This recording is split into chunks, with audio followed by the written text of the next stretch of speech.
Musibye mutya abayimikwano, nze ndi bulungi eno sirina buzibu, kansubire nammwe mutyo.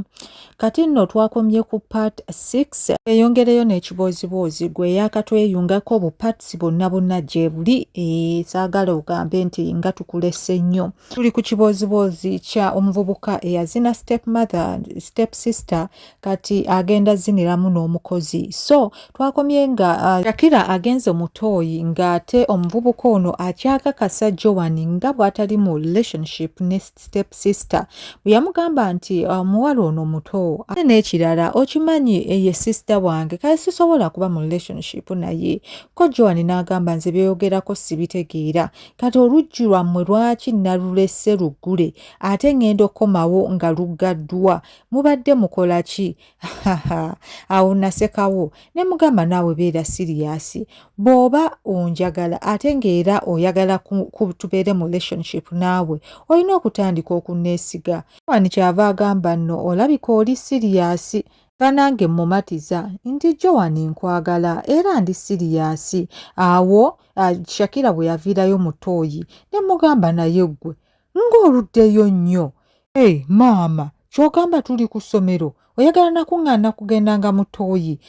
Joan yaseka nnyo kyava abuuza nti ky'ogamba nti brother wo mukambwe nnyo. Laba oyo Gayi natandise omugamba nti njagala kugenda mutooyi eddakiika 3 emabega naye obwedda ŋŋaanye.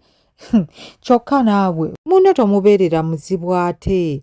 Njagala afune grades ennungi era gwe Shakira tosuubira muzannyo. Nze nkuyamba nabyogera nzenna nga nzigumidde. Bambi Shakira yasigala asirise yateekako feesi eri sad eraga nti nno bambi anakuwadde timukambuwalira. Bannange naawe munno tomuwogganira tomukambuwalira okimanyi akaaba mangu ayinza bambi okutulikira wano.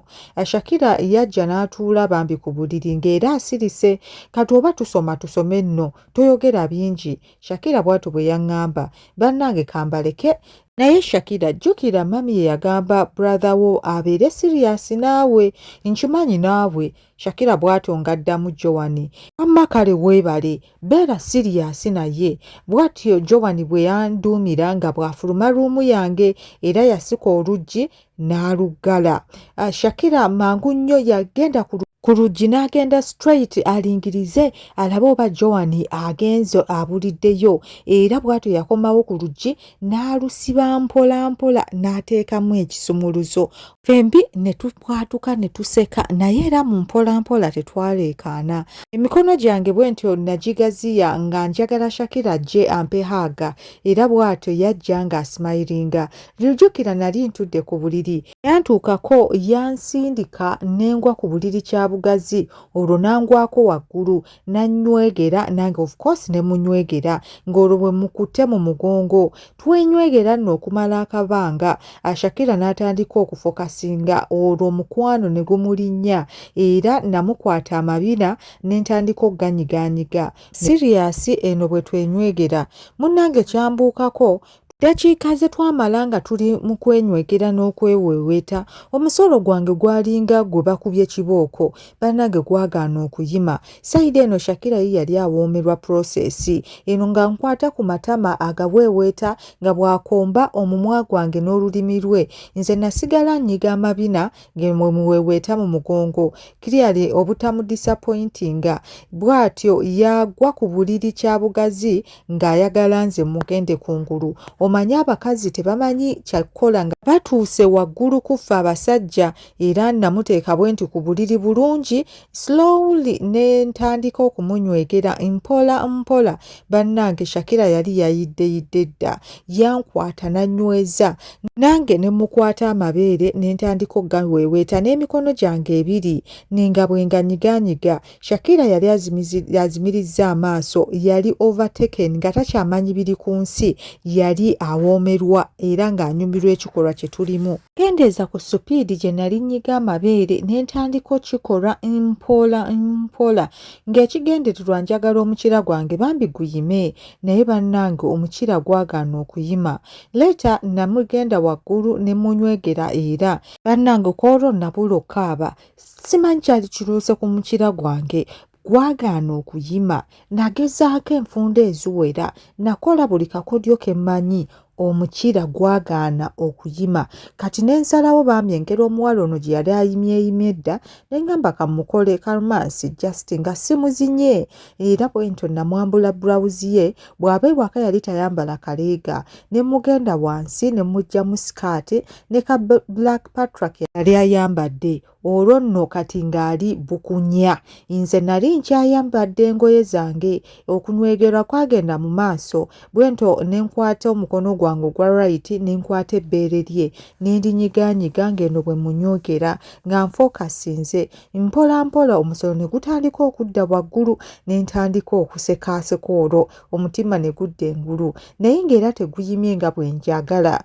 okuyima kuli kwe bayita kikompola kya mu Japaani mpola mpola natandika okunuuna amabeere ge kugayonka nyonka left right as omukono gwange ogwa right bwe gugenda mpola mpola ku mana ye bw'atyo yagaziye amagulu ge ng'ayagala nnyingire omuwala yali yayimyeyimye dda kubanga ne mana ye yali etandise okuleeta oluzzi nalumansinga kungulu ng'eno bwe nnuuna amabeere nalumansingira ddala emmana n'etandikira okuleetera ddala amazzi gali eri alagirwa era bwe nakizuula nti kati watobye ekimala natandika okukomberera olubuto bwento nga bwe nzikirira wansi natuuka ku mana ye nentandika okugiweeweeta n'engalo zange mpola mpola nateekayo olugalo lwange ntandika omukuba engalo era n'ekyuma kyange mu mpale yange kyali kitandise okukyajinga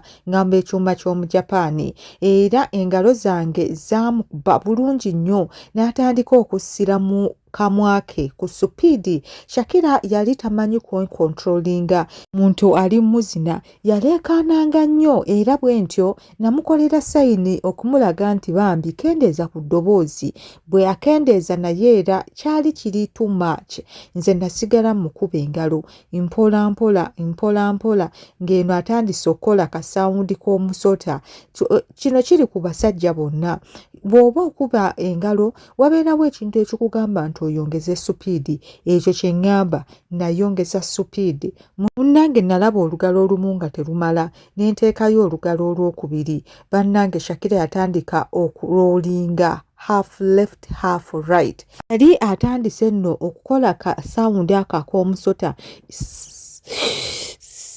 bannange nga kamaanyi nino kasitopinga n'omumwa gwange natandika kumunywegera okumulaga nti akiri too much bwe navaawo nengenda ku mana ye nentandika okugikombakomba mana ye layika yali nfunda kyova olaba yakubanga kerere buli lwe nagiyingiranga kati nze natandika nakuginuuna bannanga omuwala teyalekera okukola kasawundi kali akalinga ak'omusota ke nabagambye omukira gwange gwali kati gutandise okukaluba nze nasigala nkomba emmana ku supiidi n'olulimi lwange kino kyamuyambanga nnyo okumutegeka bannange Shakira yali tasobola controllinga obuwoomi bwe yalina yatandika nno okusikina okw'amaanyi abasajja tukimanyi nti omuntu bw'atandika okusikina kino kikwongera amaanyi kye tusinga okwagala kinyumisa akazannyo bannange nze nali neerabidde Joan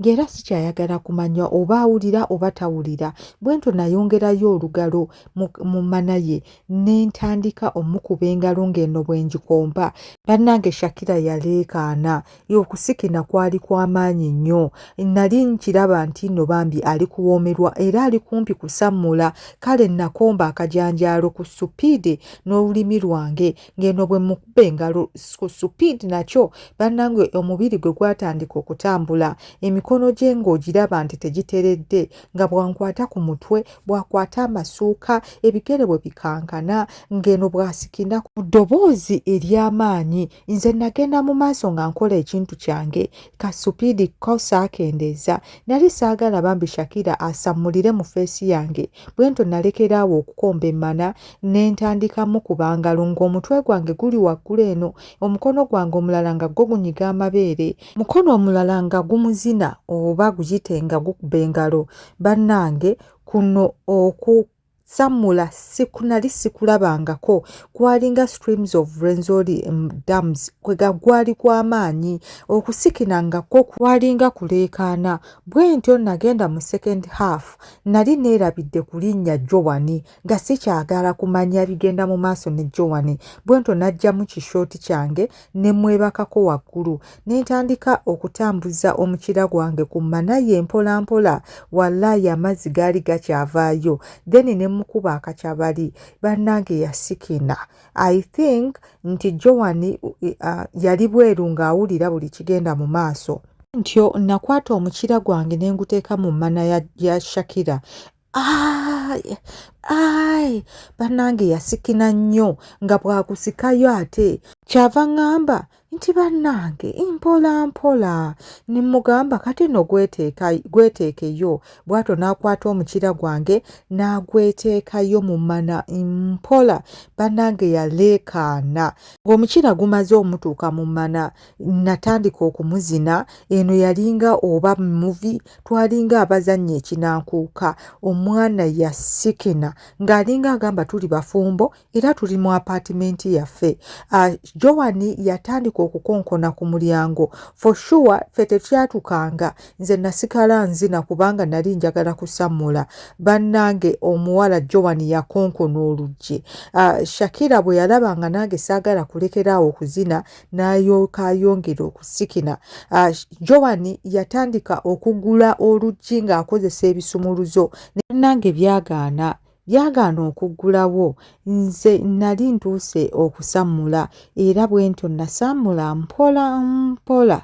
Shakira bambi yali ku buliri ng'asimayiringa, yalinga agamba nti akakasa Joan nti tulina kye tukola oba ng'ayagala amanye nti tubadde twezina. After nateekako engoye zange n'omuwala naye n'ateyambala ezize, ne tutereeza bulungi obuliri, ne tugenda ne tuggulawo oluggi. Joan yali taliiwo, twamusanga ng'atudde mu ddiiro nga munyiivu. Mubaako kigambo kye mwogera bamalaaya mmwe mu nnyumba ya maama wammwe? Joan abyogera munyiivu nnyo. Kyenva mugamba Joan, please toyogera bw'otyo, ekyo kinene nnyo ky'otuyise, totuyita bamalaaya. Mbyogera nga ye Shakira asirise. Amazima gali nti sijja kusobera kubeera mu eno ennyumba, kaninde mami ajje mugambe nze ŋŋende. Joan bwe yatugamba ne mubuuza kati nga lwaki tosobola kubeerawo. Kaninde mami ajje nze njogere naye ate mugambe era ategeke okulabirira olubuto lwa muwala we. Bino Joan abyogera mu nnyiivu era nga bw'atuleka bwe yeeyongerayo. Bwe tutyo twasigala mu sitting room nga Shakira yenna yeeraliikiridde, ebirowoozo tebikyaliwo. N'aŋŋamba ky'ogamba n'omuwala byonna agenda bigamba mami. Ne mugamba tofaayo, sisuubira ng'ayinza okigamba mami nti atusanze twezina oba akimanyi nti twerya. Oyo omuwala atya mami ate amuwa ekitiibwa, tasobola kumugamba. Shakira yasigala atidde, teweeraliikirira. Bwe ntyo nga bwe mugumya, talina kyagenda kukola. Ssaawa zaali ziwereemu ey'ekiro. Ne mugamba Shakira genda weebake, ky'ogamba tokooye. Ffenna twabwatuka ne tuseka kubanga kye twali twekoze mu ruumu yange kyo kyali kika. Naye mu mutima gwange nange nali ntidde nga ndowooza omuwala ayinza okugamba mami. Shakira yagamba tasobola kwebaka, alina okusigala alaba akazannyo ke ak'oku TV. Ate nange nali oluusi nkalaba. Bwe tutyo twatuula ffenna tulinde ekizannyo, era ssaawa zaatuuka ne tukiraba nga bwe tuli ekyeggulo nga Joan tavaamu yadde akagambo. Era bwe bwazibira ddala, Shakira nange twagenda ne tunaaba era Shakira n'agenda mu kisenge kye. Nze nali siri ready kwebaka nga sirinze step mother. Si kubanga Joan amugamba ebigambo ate n'annyonoonera. Kale namulinda naye nawulira nga nkooye. Ssaawa zaawera 5 ng'omukazi tannaba kukomawo. Ne ngamba lwaki ye seebaka. Ne ngenda ne neebaka. Waayitawo eddakiika nga 3 ne mpulira emmotoka ye ng'etuuka ekuba eŋŋombe ku geeti. Nasigala nga neebase. Ne ngamba Joan yamanyi oba amugamba amugambe sikyalina kyensobola kuzza. Bannange omukazi yamala eddakiika 3 nga tayingira mu nnyumba ne mmanya nti kati kirabika Joan ali kumunnyonnyola. Ali kya buli lunaku nze oluggi lwange nalulekanga luggule kubanga omukyalo ono yateranga okujja nanywegera nampaka peek naŋŋamba good night buli lunaku, era ku luno naluleka luggule ne nsalawo mpretendinge nti neebase naye nga nze nantidde. Nasalawo nkiplaying wise neeyambula engoye ne nsigala bute ne neebaka nga nfeesinze waggulu ng'omukira gwange ngulesse mu bbanga nti bw'ajja anaagukwatako nga munnanga nsiibula, era neebaka waggulu ku blanketi mbu nange nti nali nteze akamasu aleme kunnyombesa nnyo olwa muwala we nsinga aba nga Joan abako byamugambye. Ettaala lyo nalireka ndigyeko nga ndishuwa nti bw'anaayingira era ajja liteekako. Bannange nalinda nenninda kirabika yasooka n'agenda n'anaaba n'abaako ebintu by'amaliriza n'agenda n'alya ekyeggulo. I'm sure nti zaali ssaawa nga 7 bwe yajja, naye nze natandika okuwulira otulo nga tunkutte ne ngamba akamasu kange kalabika kasembye, era nali ntandise n'okuwulira empewo ng'empitamu nga ngenda kwebikka. Eventually nawulira oluggi nga lweggula. Tandikirawo okufuluuta mu kasawundi akatono nnyo ng'omukira gwange jjukira guli waggulu gutunudde waggulu. Seriously amaaso n'engazimiriza. Ndi nsobola okkiwulira era okitegeera nti ettaala tannaliteekako kubanga lyali few steps nga waakava ku mulyango, era bwe yayingira bw'ati n'ateekako ettaala nategeera nti kati ettaala alitaddeko ate oluggi taluggadde. Bw'aba okuteekako bw'ati ettaala n'aŋŋamba bannange mutabani oyagala kunkola ki ekiro kino? Yakyogera nga ayogera yekka. Olwo n'addayo n'empulira nga aggalawo oluggi era ne bbalubu n'empulira ng'agiggyeeko. Omukira gwange gwo gwali gutunudde waggulu, amaaso ngazimirizza, kumbe mpulira buli kimu. Era bw'atyo bwe yajja n'abuuka mu kitanda kyange mpola mpola. Awo nange ne neekoza nga eyeekyusa, naye na making sure nti nsigala era ntunudde waggulu. After some minutes n'ateeka emikono gye ku bisambi byange n'apoozinga, then mpola mpola n'atandika okubiweeweeta nga bw'azza wansi ne waggulu. Nze nasigala ndi still nga seenyeenya. Kono n'agyambusa ku bisambi bye waggulu. Nze nali nkimanyi kati ayagala mukira gwange, era bw'atyo n'atandika okuweeweeta amanege gange mpola mpola mbu tayagala mpulire. Wallahi obusomyo bwali bunzita era omukira gwange gwali gutandise okuyima. Bw'atyo n'akwata omukira n'aguzinga mu ngalo ze era n'apoozinga. Alyoka atandika okuweeweeta omukira gwange mpola mpola. Yaguweeweetera nno ebbanga ppanvu. Wallahi omukira gwange gwasabbalala, gwayima, naye era yagenda mu maaso ng'aguweeweeta. Olwo ne neenyeenyaako katono ne nkyuka ne ntunula ku lefti butiputiki butono ne mmala ne nkomawo ne nfeesinga waggulu. Kirabika yali afa ng'ayagala kuwulira mukira gwange guno oguyimye. Bwe yamaliriza bw'atyo n'aguteeka mu kamwa ke n'atandika ogukomba. Bannange omukazi yakomba embolo agawalayi nga mpulira nfa. Oli omukazi yali musuffu nyaabula mu kukomba embolo. No bannange nange kyansukkako nali sikyasobola pretendinga. Obwomi nali mbuwulirira eri mu busomyo era natandika okussiza mu kamwa, naye nga stepmother tafaayo oba mpulira oba kati sikyawulira. Yali yayimyeyimye dda n'atandika okufiiringa ekisambi kyange nga bw'akomba embolo, bw'amala bw'afiiringa amanege gange nga kweggamba akola kasavu kanyama. Yes, natandika nange okukola sawundi eri abasajja abali mu kuzina oba abali mu zinibwa kubanga kyali kinsuseeko. Nawulira stepmother ng'atuula olwo ku buliri. Bannange ne yeeyambula. Mukira yaddamu n'aguteeka mu kamwa ke n'agukombera obutikitiki. Bwe yamaliriza n'akwata amabeere ge n'agateeka wakati w'ebisambi byange n'atandika okwezina. Ndowooza mukitegeera, yazina omukira gwange ng'azinisa mabeere. yakikola okumala n'eddakiika bannange amabeere nga gazina omukira ky'ekintu ekikyasinze singa omukira guba nga munene ate nga mutayirire bulungi ate nga n'amabeere nago manenenene bannange nali nfa nga oluusi akwata amabeere nga n'agakuba ku mbolo yange ayisa omutwe gw'embolo ku nnywanto ze bannange nawulira amazzi nga gava mu manaye nga gankulukutako naye alabika yakitegeera n'alyoka yeetegeka okunzina bw'atyo yakwata embolo yange n'asooka agiweeweetako katono then n'atandika ogirapinga oba okugiyisa ku manaye leeta yagiyingiza mu manaye yonna nze nawuliranga amanege gange nga gali mu bbanga gatambula waawa bw'atyo bwe yayogera yali apretending nze nti neebase bannange nayimusa emikono gyange n'enkwata ekiwatu kye